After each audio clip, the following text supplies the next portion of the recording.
Hello everyone, so কী অবস্থা সবার? আশা করি সকলে ভালো আছেন। এখন বাজছে সকাল 11:30। আমি চলে যাচ্ছি ইউনিভার্সিটিতে।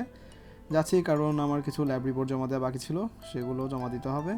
তো চলে আসলাম সাকিব ভাইয়ের দোকানে, যার দোকান থেকে গত 4 বছর ধরে ল্যাব রিপোর্ট, অ্যাসাইনমেন্ট এগুলো রেডি করে আসছি।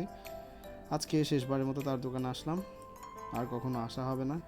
রিপোর্টগুলো জমা দিয়ে এসে বাসায় ব্যাক করার আগে নিজের ক্যাম্পাসটাকে একবার ঘুরে দেখছিলাম। শেষবারের মতো একবার নিজের ক্যামেরাতে ফ্রেমবন্দি করে নিলাম।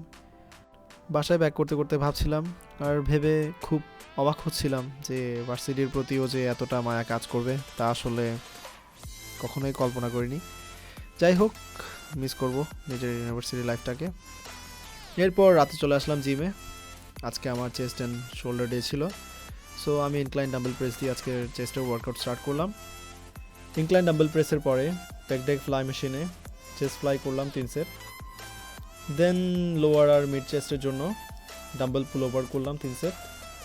অ্যান্ড লাস্টে কেবল ফ্লাই দিয়ে আজকে চেস্টের ওয়ার্কআউট শেষ করলাম। শোল্ডার ওয়ার্কআউট স্টার্ট করলাম ল্যাটারাল রেজ দিয়ে। এটা 3 সেট করার পরে আপার ট্র্যাপসের জন্য আপরাইট রো করলাম 3 সেট। দেন কেবল মেশিনে ফ্রন্ট রেজ করলাম। ফ্রন্ট রেজে 3 সেট শেষ করার পরে ডাম্বেল রিভার্স ফ্লাই দিয়ে আজকে শোল্ডার ওয়ার্কআউট শেষ করলাম। ওয়ার্কআউট শেষ করে সবাই মিলে একটা সুন্দর মুহূর্ত ক্যাপচার করে রাখলাম to give the day a beautiful ending.